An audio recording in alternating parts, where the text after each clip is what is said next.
What's going on, everyone? Welcome back to another edition of That Mill Podcast, edition number 37 of the 2021-22 season. I'm joined by my co-host, Micky Simpson. Hello, pal. You all right? Yes, mate. All good. Living the dream, right? I'm always living the dream. Love that. Well, yeah, me too. Obviously, Micky's there, myself, Omer, and we're joined by Mr. Kai Bennett as well. How you doing, pal? You good? Yeah, I'm good, thank you, mate. How you all been? Not bad. You're fresh off a show about Blackpool, so I'm looking forward to hear all about Blackpool and how they're going to play Saturday later in the show. Gary Taylor-Fletcher. Yeah, exactly. So who else played for us that played for Blackpool? DJ Campbell. Ricardo Fuller. I think he was at Blackpool for a little while. Yeah, you see. So there's a few others out there, I'm sure. Sorry? Feeney. Yeah. Apparently Daniel Shitty played for them for a little bit as well. Interesting. I think most of the players who fucking Holloway brought in, wouldn't it? Yeah. So Holloway and his trusted soldiers, so to speak, when he's at different clubs. But yeah, we'll talk all about Blackpool later in the show. I think we're going to go straight to part number one, talking about transfers. Seeing as we're in January, we talked about last show. There's been a couple of updates since, a couple of departures, no arrivals just yet, but we'll talk all about it now in the first part of the show. If you're new around here, be sure to like the video, subscribe if you're new. We got some good retention on our last YouTube video, so we appreciate that. And obviously check our socials out at That Mill Pod across Twitter, Instagram, Facebook. We're everywhere basically. And also check out our website, thatmillpodcast.co.uk. We're going to go to the first part of the show now. We'll be back in a second.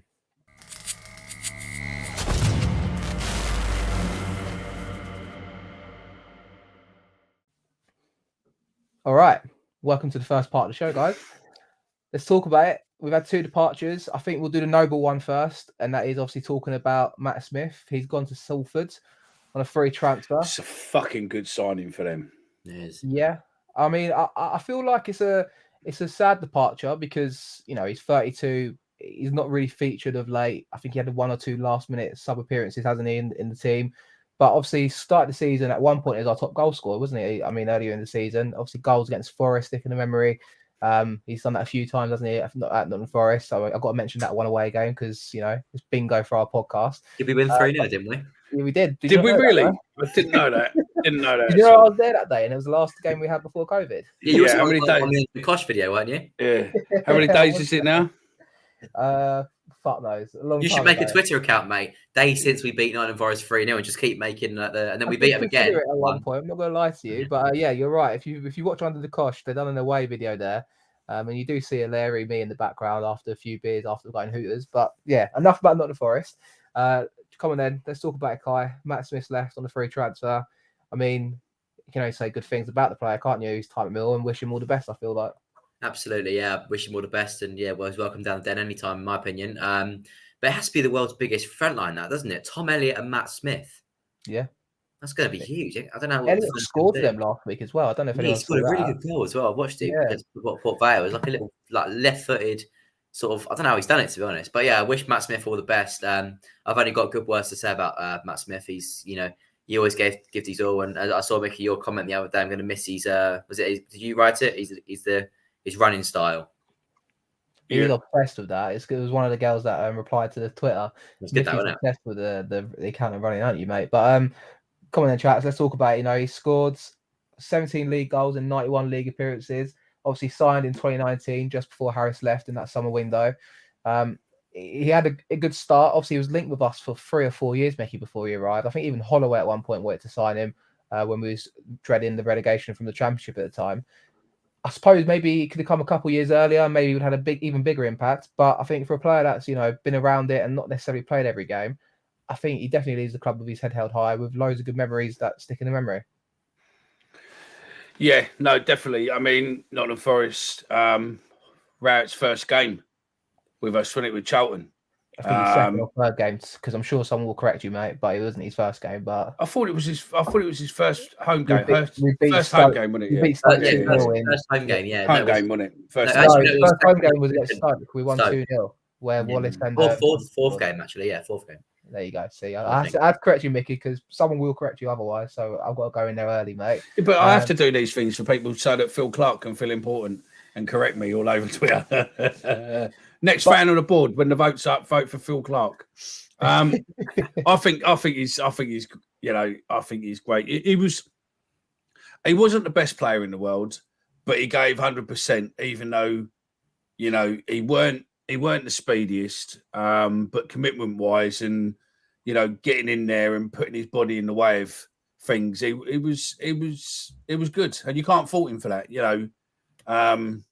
And, you know, he'll always remain in Omar's memory for Nottingham Forest 3 goals and, yeah, pretty much. 100%. Yeah, I mean, Kai, in his first season, he got 13 league goals in 41 appearances in the league, 14 in all competitions in 43. That is almost as prolific as it gets for a Mill striker, I feel like, in a championship especially. I mean, I can't remember a striker getting close to that since Steve Morrison, to be honest, in the championship at this level, so to speak. I mean, that impact in the first season, I guess we kind of forget it because obviously we've had a couple of seasons since and COVID and all that sort of stuff. But the impact he had in that first season in particular, you know, he was definitely a key player for us back then, wasn't he? Definitely, and I never forget that first game back from lockdown, that little nutmeg against Derby. Oh, sort of turned on the halfway, and then that little nutmeg. Oh my god, I've never seen something better. Well, it wasn't on Rooney. It was someone else done. Was it Malumbi that chipped the ball over Rooney's head in that game? But he did nutmeg someone, I think. Something like that. I think it was I think it might be Malumbi on Charlie Adam, mightn't it, against Reading? That's it, yeah. Well, but yeah, Smith like nutmeg. I can't remember who it was, but it was lovely, and he played ball through to Lennon, and then he scored.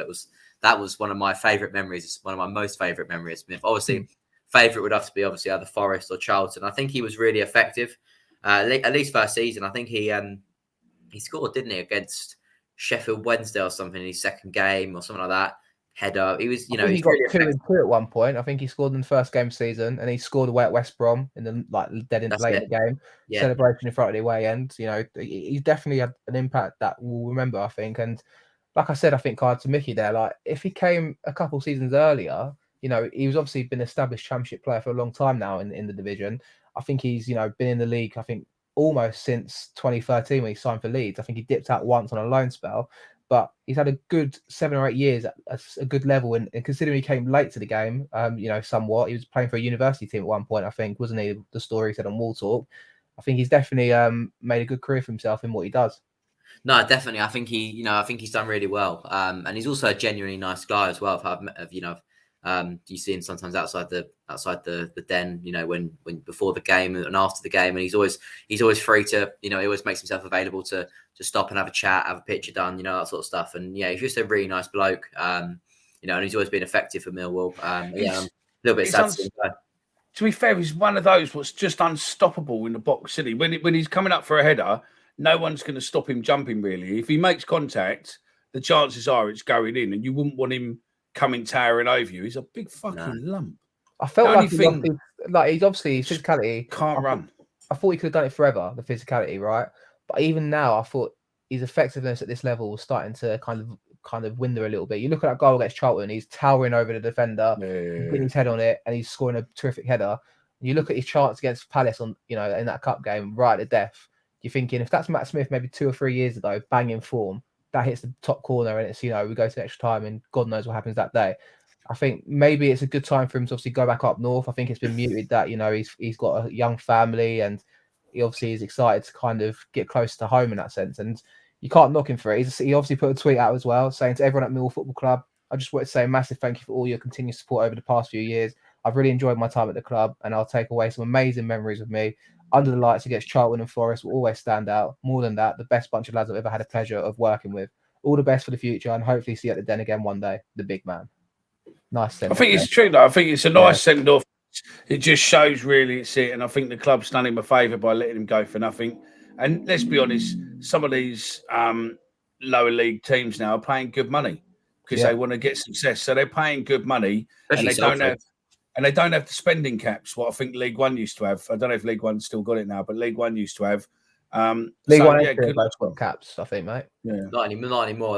That's scrapped last January, I think. Oh, really? I think it was at the stage where non-league could pay more than League One and League Two. It was crazy, wasn't it? Yeah, League One was getting ex-Millwall players on 6-8 grand a week. So yeah, allegedly. It's interesting that one, obviously. But I mean, I did want to move it on to another departure that's fresh from today. I think it's pleased a lot of people online. I know you two are quite excited about this departure. Same here, to be fair. Well, I'm quite gutted, to be fair, because if he hadn't have gone, if he could have waited 3 more days or 2 more days, 3 more days, then you would have been going swimming in Blackpool. But unfortunately, he's gone. Yeah. And you don't have to go swimming now. The only forfeit bet we've got hanging over us now is Kai. So, unfortunately, he's gone, and it is what it is. But yeah, hey ho. Jon-Dadi Baffarson was talking about, if anyone's not aware, 5 goals and 69 appearances in the league for Millwall. I think he got two. Prolific. Yeah, he got 2 in the cup at one point. I think I remember him scoring away at Oxford twice in his first start for us. Signed at the same time as Matt Smith. A different trajectory and a different kind of reception from fans for his time at Millwall compared to Matt Smith there, Kai. And Jon-Dadi Baffarson's obviously gone to Bolton now on a free transfer. Thoughts on that one, mate? No, I think it's a good thing for both him and the club. It was. You're not a big fan of Bolton, are you? It's close enough to Blackpool, isn't it? I said you're not a big fan of Bolton, are you? Do you know what I mean? I think they fucking brought a lemon in. I think they're a lot of tweets. I saw a lot of tweets saying today how buzzing they were to have him, and I mean you need to watch him play first, I think, before you say that. But no, all jokes aside, I think it's probably best for the club and everything, because obviously we're able to free up the wage book now and hopefully use that elsewhere, because allegedly he was on quite a high wage, wasn't he? So let's hope we can use that elsewhere and help the club and bring some more players in instead of him. Definitely. I think allegedly it was in the tens and above thousands, so to speak. I mean, who knows? But he's apparently one of the big hitters. Obviously, he was at Wolves before and Reading. And I think we paid allegedly £700,000 for him. I think we could have probably spent the money a bit better, Mickey, in hindsight. I mean, your thoughts on obviously Budfarson leaving, and obviously, I guess the reaction online. I think everyone's buzzing that he's gone. I think he's probably been paid up, to be honest, if I had to read between the lines, or at least got a fair whack of what was left of his money. Yeah, I think he was paid up. Yeah, obviously, it's just his contract goes, didn't it? His contract was up in the summer anyway, wasn't it? I think same as Matt's. And I think the club just done, the best thing really to get him off the wage bill, because the rumour was 15 grand a week. Which ain't a bad fucking ploy, is it? If you're not playing football. And you can almost not blame him to not go in the summer whenever he tried. You would have sat there. Do you know what I mean? I would have just sat there and said, "Listen, you treat me like a mug. I'm just going to sit here, mate, and take 60 grand a month off you just for fucking doing fuck all." Apparently, Sheffield Wednesday were interested. Apparently, saw today in an article. Well, Sheffield Wednesday are a fucking strange outfit too. I mean, Bolton. I've got no idea what Bolton's seen, what makes their recruitment office go, "This is the fella we want." Yeah, this is the fellow we want. He ain't paid for us all season, so he's obviously not performing in training. Yet someone in the recruitment office has gone, "We want him." I think it's more of history, isn't it? Because apparently the last player they signed for Millwall, I don't know. There was something the other day I saw. The last Icelandic player or the last player they signed for Millwall, he went on to score record amount of goals or something like that. Kevin Davies, who is their iconic target man up front, who was on loan to us from Bolton in the early 2000s, done a good spell for us. And then obviously Kevin Davies went on to bigger and better things at Bolton and obviously spearheaded them up the rise up to the Europa League at the time, I think, under Sam Allardyce. But yeah, I mean, if Baffarson done anything similar like that, I wouldn't just streak and run into Blackpool. I'll be swimming across the Channel Islands or something for you guys just to kind of... Really? Be careful. I would skydive into Blackpool Pleasure Beach if Baffarson spearheads them. You might be able to... That's not fucking achievable, is it? Do you know what I mean? I'll jump off Blackpool Tower down. That's not achievable either. Something was achievable. Skydiving's achievable. I would skydive. I don't know. Anyway, it's never going to happen. So it's how about row from Dover to France? we wouldn't be able to pull that off. Kai. I'll be lost. I'll be gone. I mean, the Channel's the busiest shipping lane in the world, mate. There's no way they're going to let a little old Millwall fan who fucking can't row competitively row his little fucking kayak across the fucking channel, mate. It ain't going to happen. You could probably get permission to do it. No, I reckon what you should do is we get a rowing machine. Actually, what you could do is get a rowing machine down the trust or in the local gym, work out the mileage, what it will be from, which is about 23 miles from, I think, Dover to France. And then you just row that on a rowing machine in one hit. And we just stand at the side squirting water in your face. So it's as if the ocean's blowing in your face. Do you know what I mean? it's a salty very water. pointless task anyway, because it's never going to happen. And I was right about him leaving. And yes, he got a bit close to the 22nd or 23rd of January. It was really close. You were nervous at one point. You were nervous. It was never in doubt.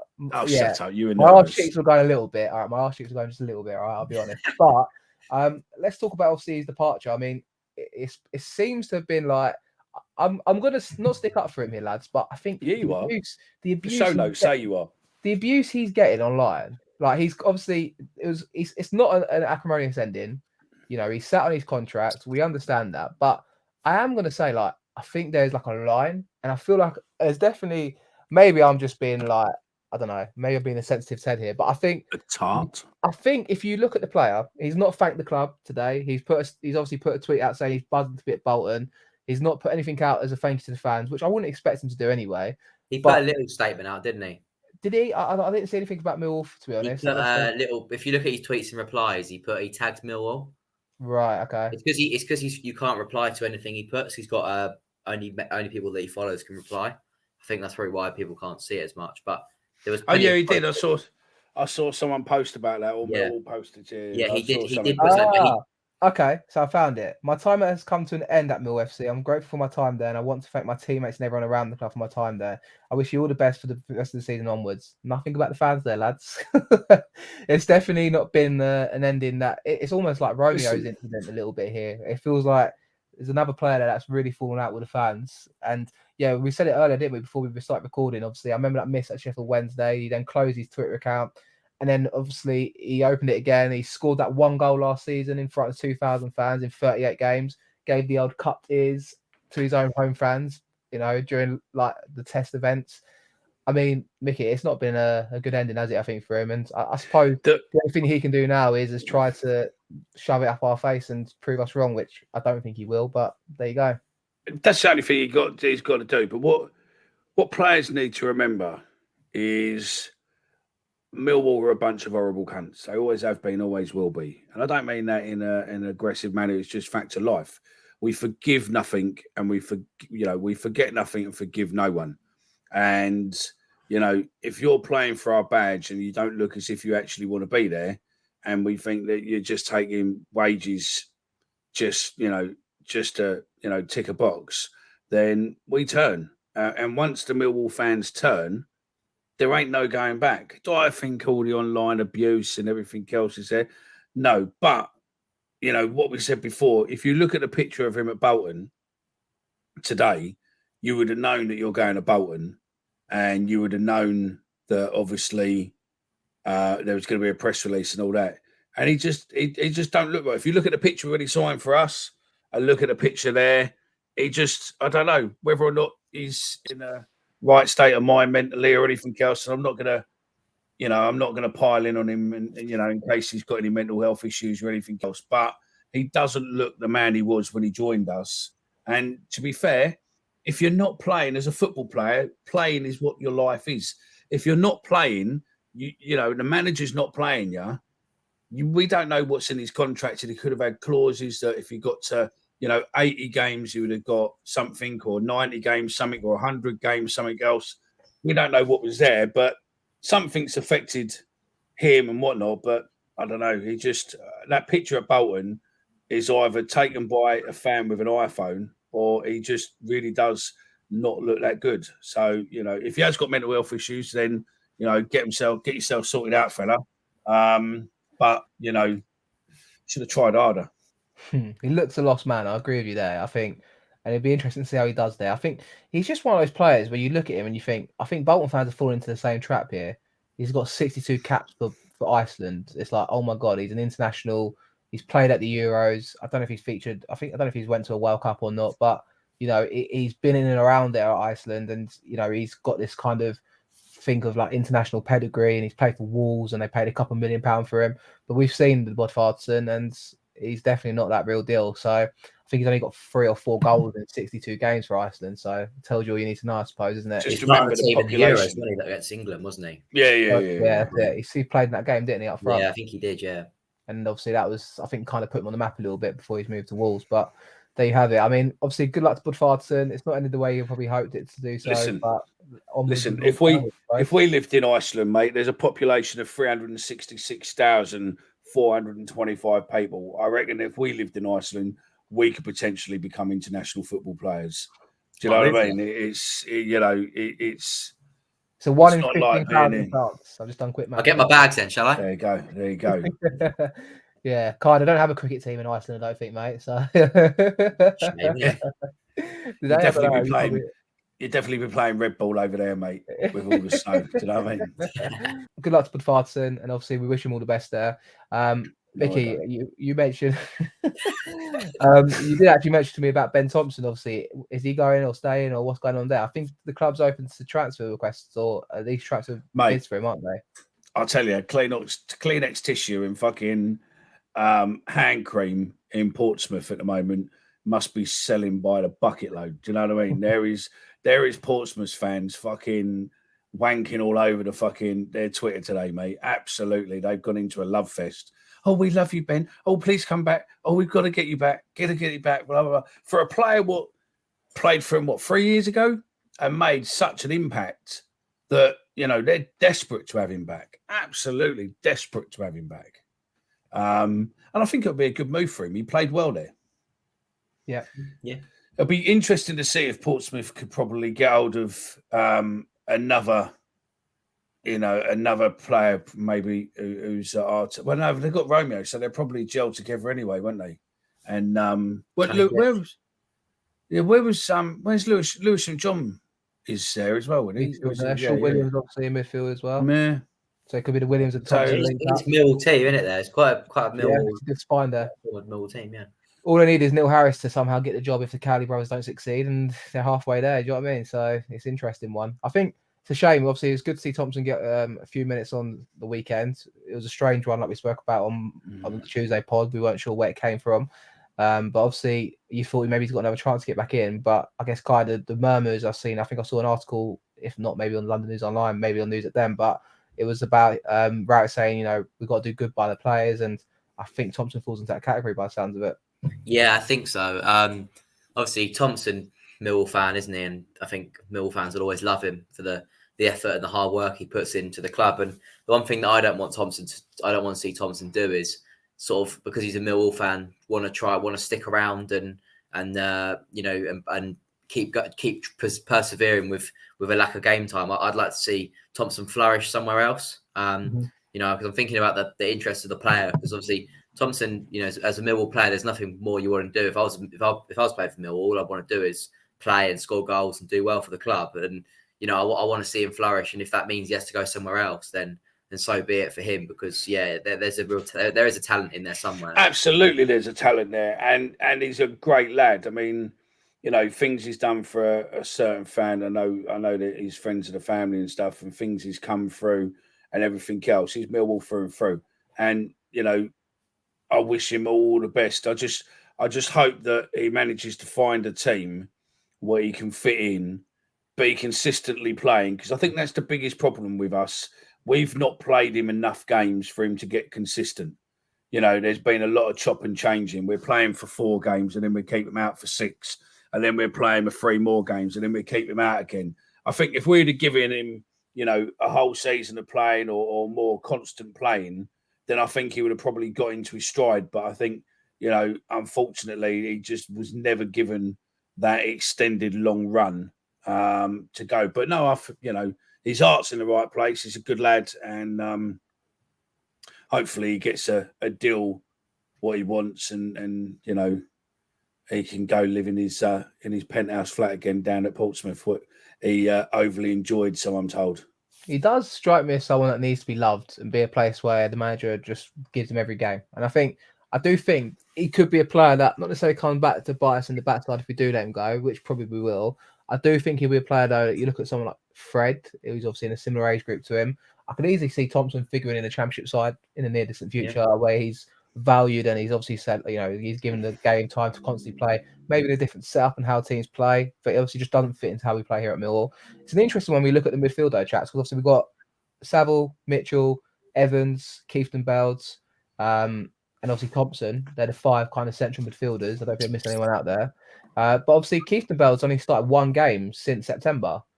And I think he's featured a couple of times off the bench there, Kai. But I wonder if there's going to be any more movement, if this gives Rout a chance to, we've not signed anyone yet, but we've seen 2 players go. I wonder if there's going to be any more movement in the January window and outgoings that we might not expect, maybe. Well, come on, Kai, get on the phone. Get on the phone to Richard. Off you go. Come on. I thought that Keith Bell only has 6 months left on his deal, doesn't he? I think he only signed an 18-month deal. Yeah, so it's an interesting one, isn't it? Could we see maybe an unexpected departure, someone like that? Because I'm sure he's a player that wants to play games, and I know when he signed, he obviously played a lot second half of last season. This year, he played the first few games of the season. He's not really been a feature since, really, has he? Well, no, and you've got to remember that also Leonard and Saville were out as well. So if they're out and he's still not playing, that sort of tells me that when they come back, he'll definitely be, a long way down the pecking order. So, no, I think I think another player that's there's a good player in there in terms of, I love the way he plays. He, always wants to make a really tackles, wears his heart on his sleeve. And I like that sort of player. Just think for the way we want to move forward, we might need a little bit more quality in that midfield. I don't think necessarily he gives us that. But that's nothing on him. That's just the player that I'd like to see in the midfield, rather than more like a Saville, I guess, rather than a Keith Bell. More of he's more of a. I think when he first signed, I think Millwall described him as the Dutch destroyer. Mm-hmm. That's we want that in a player, but legs. He fucking goes through players. I mean, that he's a Millwall player in that aspect, isn't he? That he fucking, definitely. He don't hold back, and he get a yellow card for the team and everything else. But other than that, he can't really string a pass together, really, can he? Not every time. Now and again, he'll have a good one, but he don't really. He don't really string a pass together, and he doesn't really bring any value unless it's just literally going through people. He's very good at the yellow card, though. Yeah, I was about to say, if he's had 4 yellow cards in 5 starts this season, so yeah, he never gets it ready. He knows what to do. He's got really good discipline when it comes to. He's a master of the dark arts. Yeah, he's a bit like a Jimmy Abdou, isn't he? In that way, he knows what to say to the referee to sort of, Jimmy Abdou used to make a few. When he used to make a few challenges, and then he'd still be, the referee be, all good with the referee, and the referee would like him, and he'd get away with it. Congratulations to Jimmy and his team. Yeah, Comoros, they look like I don't think they've 100% qualified yet, have they? Has it been confirmed? No, but beating Ghana 3-2 though is a good. Ghana's not a bad team either, is it? So yeah, they need some results to go their way. Just to round up the transfer talk, anyway, chats, before we go into part 2 about Blackpool. Can we start some rumours? No, I wanted to talk about Rowett and his article with News at Den, saying he wants to take a different route with attacking recruitment, focusing on specific types. I've got an exclusive on that. He went on to say he wanted to talk about obviously the types of forwards we sign. He's saying obviously on the departures, we wouldn't let those players go if we weren't going to bolster the attack. Sometimes as a manager, you have to accept and look at players that have had limited impact on the team in terms of goals. I know that's sometimes down to opportunity, but what I mean is you therefore have to go and let them play. We've spoken about it in previous windows, blah, blah, blah. The key part here is we want to go down a slightly different route, and I'm confident we'll be able to do that. Our aim is to recruit younger, mobile, up-and-coming strikers that will give us an opportunity to do that. So we're aiming to do that as best we can. Within that, we might have to look a short-term option or to go through to the end of the season if we can't get signed who we want. So yeah, interesting kind of tack there, Mickey. I think it's clear that he's obviously bullshit. Is it bullshit? I mean, maybe we're fucking looking at signing a fucking 29-year-old. Who's that then? Do you know what I mean? That go on, Kai. Who is he? Jordan Hugill. Yeah, there you go. Yeah, well, he's 29 years old. But he's a short-term option, perhaps. How cheap are you going to get him? He's better than Bob Larson, so. Yeah, he does fit that kind of mold. Not by much, though, is he? Do you know what I mean? He did well at QPR, didn't he, with Naki Wells? He said he did say he was looking forward to blowing bubbles though when he went to West Ham and signed for £9 million. Okay, well in that case he's not coming. So I'm just. And he only played 3 games for him. Do you know what I mean? So the fans won't forget that. So he'll get dog shit abuse when he's here. So yeah, in that case, I don't want him. So I've got a feeling Gary Rowlett is going to buy 10 defenders, mate, and we're just going to have a team full of defenders and hope that a couple of them will score occasionally, like Jake does, and that'll be it. We'll be made up. That's a completely different approach to striking, bolstering the striking attack. We just play Jake and hopefully we get a few 9-1s every game, stick a tenner on Jake, and look, we might not win every game, but hopefully we'll be rich by the end of the season. That could be an interesting take there. But as much as I say you're talking shit, I don't think you are talking massive shit. you never know with Rowett, don't get me wrong. But it is interesting, I think, to be a little bit serious about it, Kai. Obviously, it's a bit of a more of a modern way of playing, isn't it? It's not the kind of typical target man up front or playing 4-4-2. It's clear he wants to, we saw how good Bradshaw and Aphobia have been, and they're both not target men per se. But you can also see that these players can hold the ball up as a target man can. But it's an interesting one there. It's quite clear he wants to go down a different route with the forward line options. Yeah, and I think it's probably the first time in my lifetime that we haven't had a target man up top now. Yeah, now Smith's gone. That's the first time I've been a Millwall. First time since I've been a Millwall fan, so I was younger, that we haven't had a target man. And I think that just shows the way that Rowell wants to progress the side. But to do that, you need to bring the right players in, and we've only got 11 days, so we're sort of running out here a little bit, TikTok Steve, TikTok Gary. Yeah. TikTok on the ball could do with a bit of help here, so It's interesting though, because you do think target man options that have always been the go-to. It's actually, I was thinking when you said it there, who that's a little poll in its own. Who's been the most iconic target man? Meyerhofer, Repulse, Renigi when he's on loan from Watford. I think Meyerhofer was he them two guys against Borough basically kept us up. He was resourceful in his first spell. The second spell when he came back was dreadful. So that will agree to that one. Kai's gonna have to turn the comments off on his Twitter now. Okay, let me rephrase that. Right, it's too late, mate. It don't matter how you rephrase it. We're keeping that in. He was not the most, the most technical. No, I agree with you. He was resourceful. He was effective in the way that he scored goals, and he was okay. I mean, he was only okay for 6 months. It was better than fucking Bod, wasn't he? Do you know what I mean? Really? Yeah. Do you know what I mean? He scored more goals than Bod as well. But to pick up Micky on what Kai said there, I think Fraser, what's his name? Fat Boy was better than Bod, wasn't he? Who's Fraser? Gary Fletcher. Oh, Taylor Fletcher. Yeah.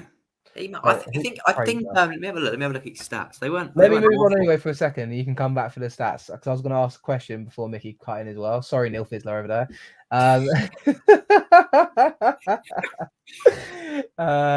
Anyway, Micky, I was going to say,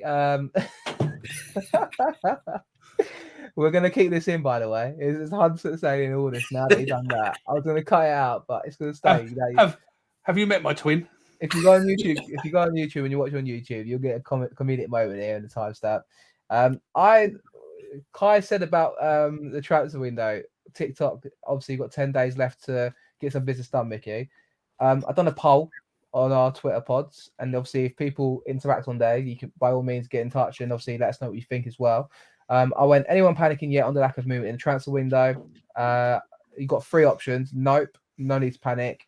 Keeping the faith just is the middle option, and yep, concerned for sure.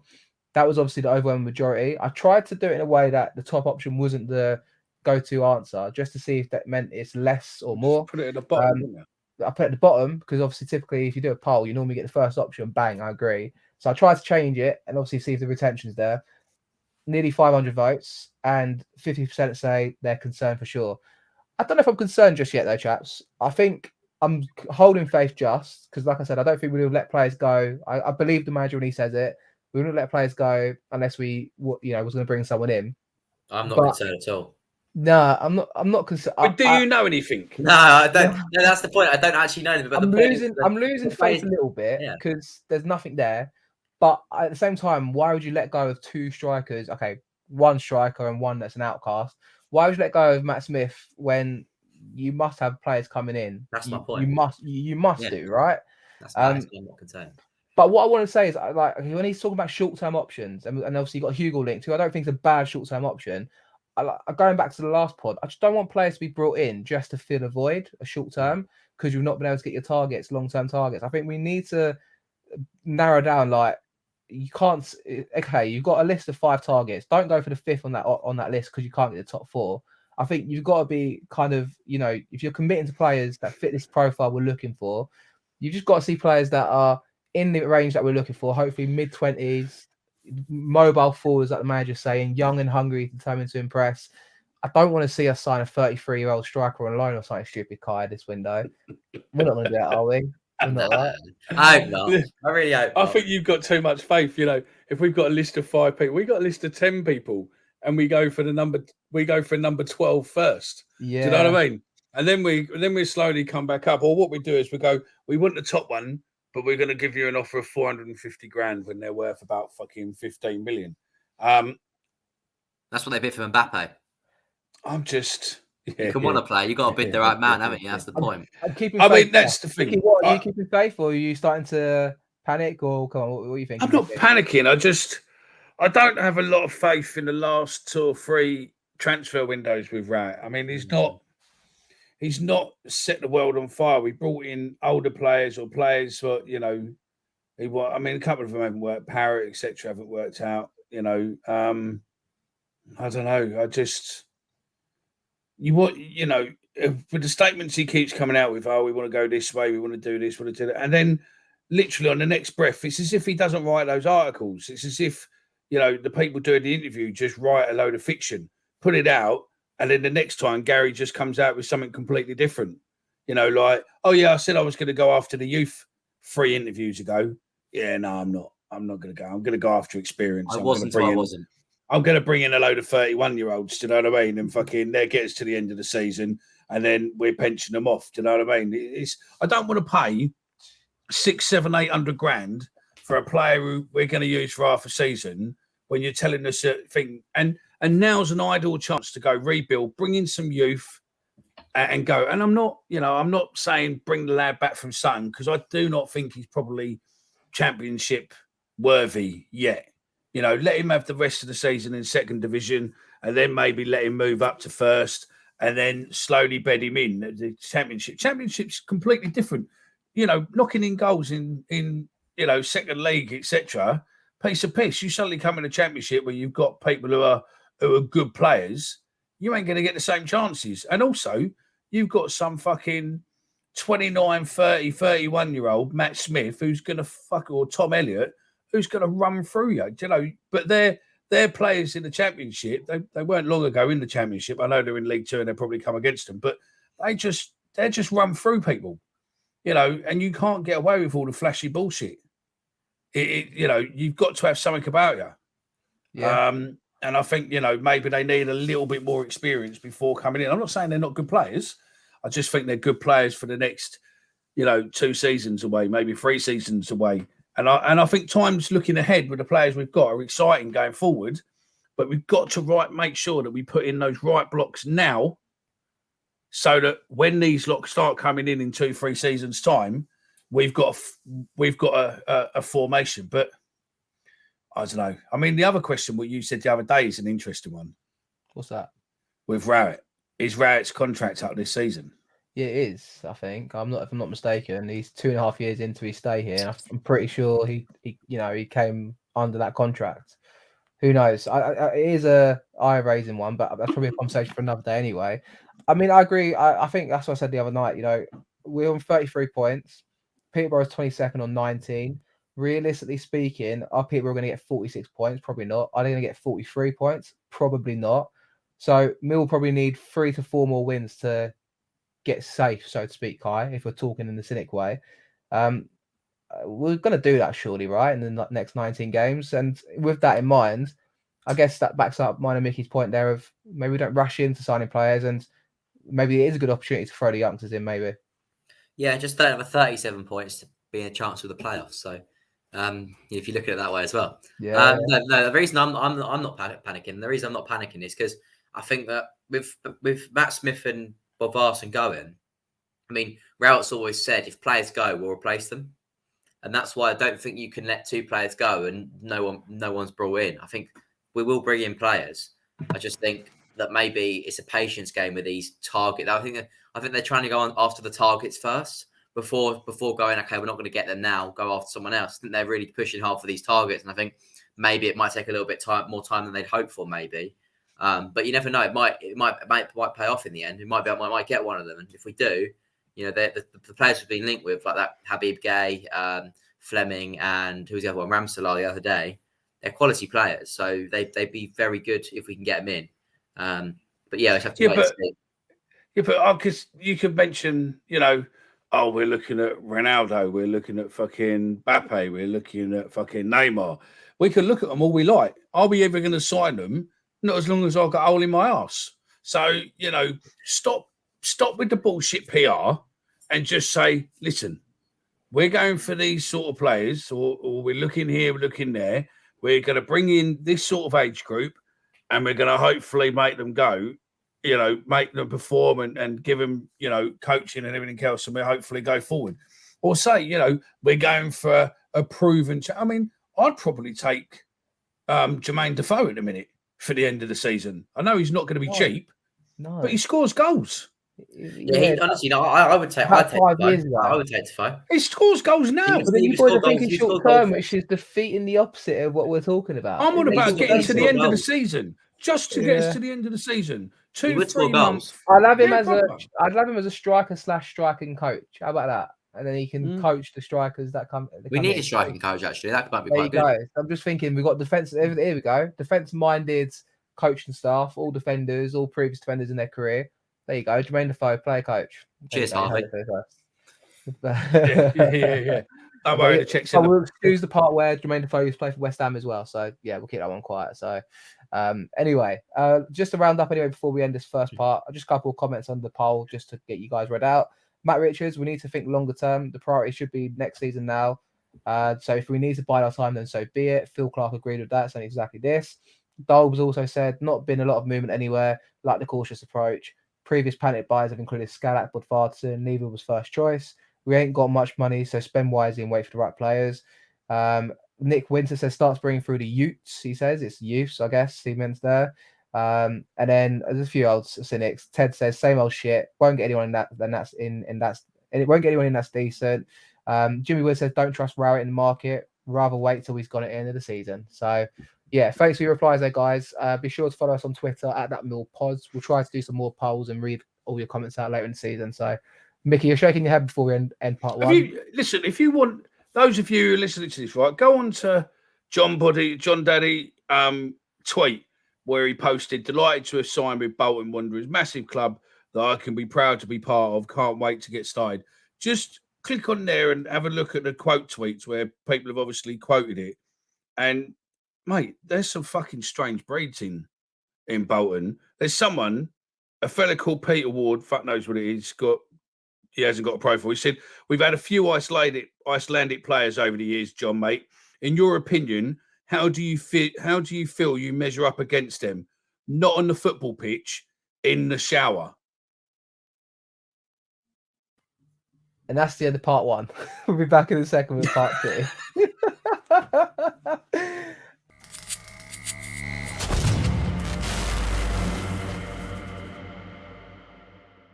Welcome back to part two with a professional leading the intro. And we're going to go to Omer and Kai, who's going to give us some feedback on the game on Saturday against Blackpool. Kai spent earlier on this evening talking to Blackpool show. He done a live broadcast for them. So hopefully he's got all the inserts and all the knowledge what he's stolen from that show. So I'll pass over to Omer now, who's got something interesting. I feel like I've just been robbed. I stole my part of the show there. All right. I like it, though. You've done well, mate. Yeah. Come on, Kai. Talk to us. You've sat with the enemy for, a good half hour on their show. Should we give them a shout out? What are they called? What's their show called, Kai? Seaside, isn't it? I think it's called something like that, yeah. Seaside podcast, I think. 15th place in the table, 33 points. Same amount of points as us. Played one more game than us. Conceded 4 more, but scored the same amount of goals as us. Talk to us about Blackpool, Kai. What are we expecting Saturday?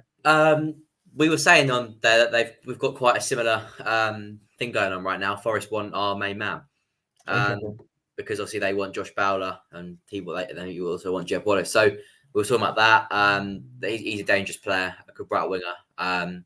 They've also got some other players. Talking about Ballard. Obviously, Ballard was there last year, wasn't he? Won't play on Saturday though. But we're talking about some other players of theirs. They've got quite a few players injured, they reckon.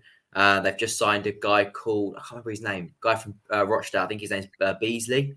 Okay.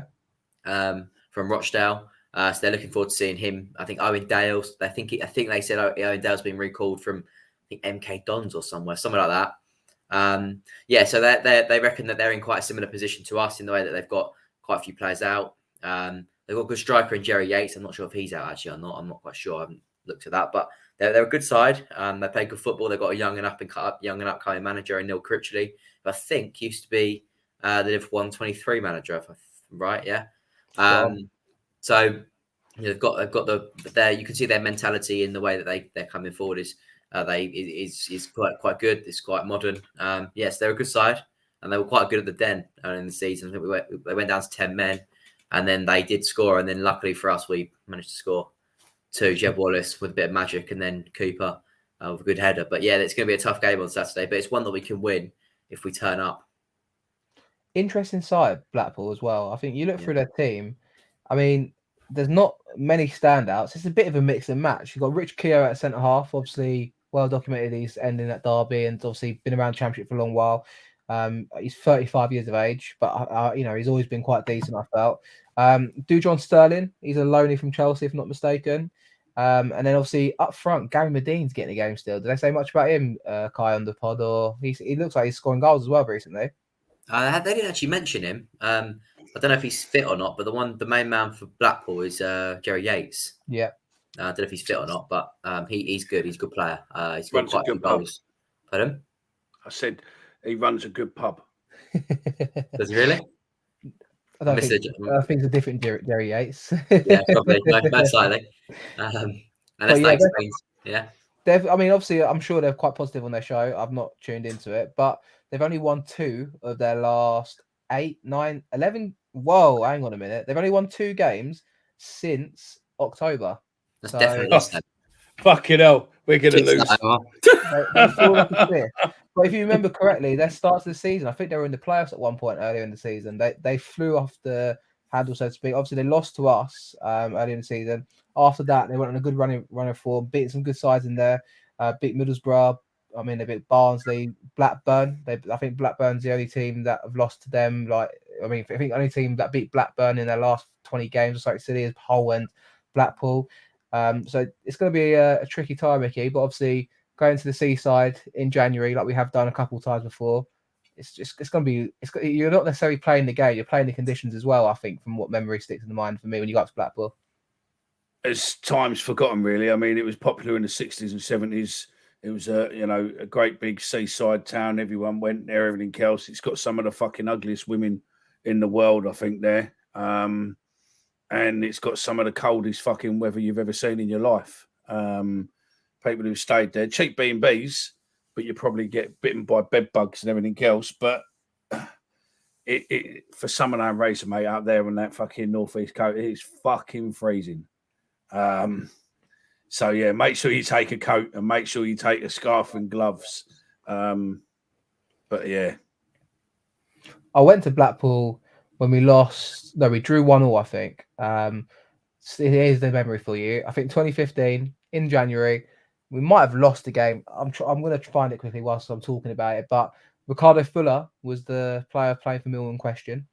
Got substituted in the second half. Turned around, getting booed off by Mill fans, and told us all to fuck off. So, if anyone was there that day, nice little memory from Blackpool away. I remember that. I remember Twitter going mental over that. Ricardo Fuller is he was a bit of a panto bid, and I think he played for Blackpool the previous season, if I'm not mistaken, and scored the winner against us at Blackpool as well. I think we drew 1-1 one time on Tuesday night when I've been up there. But I just know we've never had them in the summer. So one day, Mickey, we're going to get them in a nice, glorious summer day or bank holiday weekend or something. That'd be quite nice, wouldn't it? Won't happen. But it will be. We've got Bournemouth in the summer. Yeah, we do. You nice little dip that, won't it? Yeah. When Kai goes swimming. Yeah. But no, it's going to be a tough game. A bit about us, obviously, guys. Injuries well documented. No Ojo, no Bradshaw. What are we going to do, Kai? What are you expecting Rowett's lineup to be like? I mean, no Smith, no Budvarsson. Yeah, crying. I think we're going to miss the latter, aren't we? Yeah, exactly. But what are you expecting, Kai, from Rowett's side on Saturday? I don't know. I think it's going to be interesting to see how we adapt. I'm going to go for if we're going to go for a lineup, I'll go for Bart in goal, Danny Mack at right back. I'll go for Hutchinson, Murray Wallace, Cooper. Just assuming that Murray Wallace is fit, obviously. And then I'll go Malone at left back. In the middle, I'd like to see hopefully Savills back. I was article today saying Saville trained today. Nice. So that was good. So hopefully Saville back, and Saville with Billy Mitchell, and then I'll go for Mason Bennett in behind Benik Afobe and Zach Lovelace. Okay. I'd love to see Lovelace start. Love to see him start. I mean, I'd love to see it too. I hate to think it will happen, but there you go. I mean, I maybe it's a good opportunity. No Wallace apparently, or he's 50-50 Mickey for Saturday. He's not going to play, I don't think. But you've seen worse things happen. I suppose taking up Blackpool, less Millwall fans there, might be a good chance to actually play him if it's his last hurrah. I'd like to see someone like Bury maybe get a chance on Saturday. Nana, give him a chance as well. I think now's the right opportunity. The fans will, we're pretty safe. We only need a couple of wins. We're pretty safe. I think the fans will be a lot more favourable having a go with a few of the youngsters. But I can understand, I want him to play them, but I can understand the hesitations in probably not playing them to a degree, because you don't want to have the Millwall fans turn against them at an early stage. But so I don't think we would, to be fair. We're not going to turn on a 15-year-old kid or, an 18-year-old kid, I don't think. But you'd be surprised. I was thinking, really, I wanted Budvarsson to stay. And then on Saturday, when we played Blackpool, I had visions that he was going to score a hat-trick. Well, after Omer had a dip? Yeah, after I had a skinny dip, right. You're never going to live that down, Omer. Listen, no one said skinny dip, mate, so don't panic. Okay, cool. We're all good then. That's all right then. We don't want to worry the people of Blackpool with that one, but there you go. But yeah, obviously, it's going to be a tricky game. I'm going to come to you, Kai, for your prediction on Saturday's game. What do you think the score's going to be, mate? I'm going to go Blackpool 0, Millwall 1. I'm going to go for Benik Afobe to get the goal. I'm going to go Millwall to win 3-1 on Saturday. Chaps. I'm going to throw it out there. Go on, Mickey.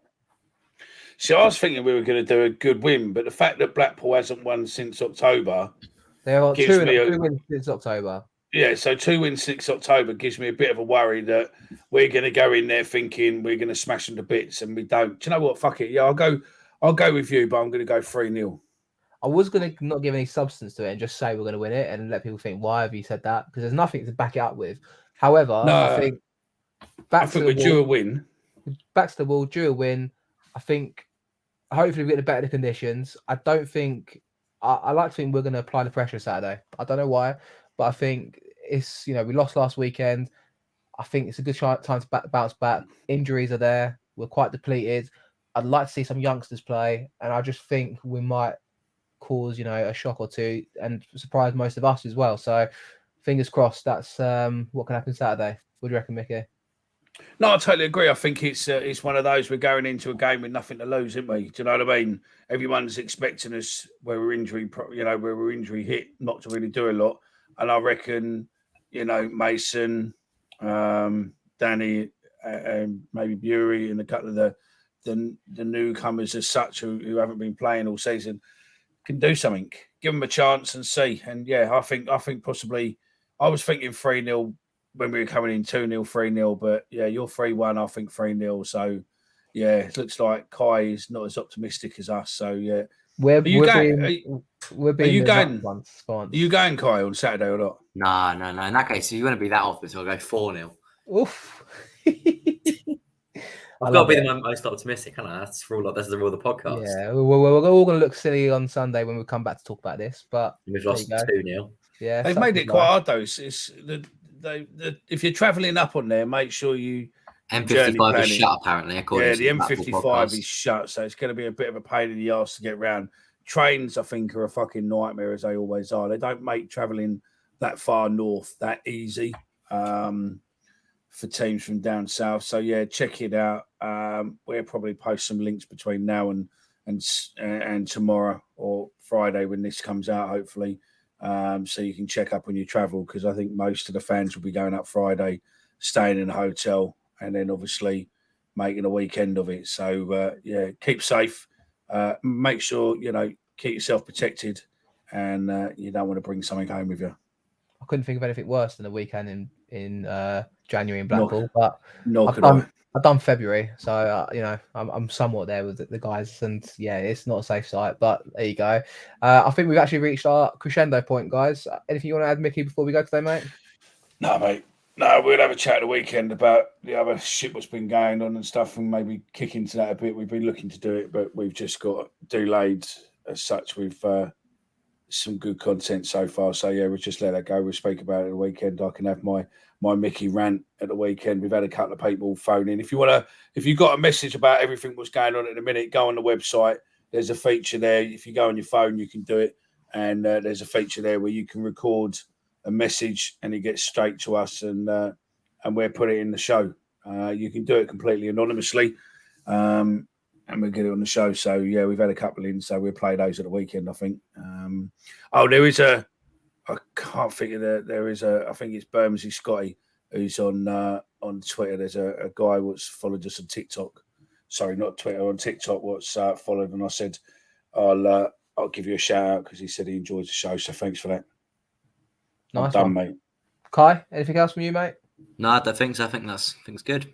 Thanks for joining me and Mick as always. And If you're wondering why Kai's background looks slightly different, if you're looking on YouTube, it's because he's in a prison cell today. Yeah, he's in an unknown location. Yeah. Sorry, guys. Just got 5 minutes left. Yeah, thanks. Yeah.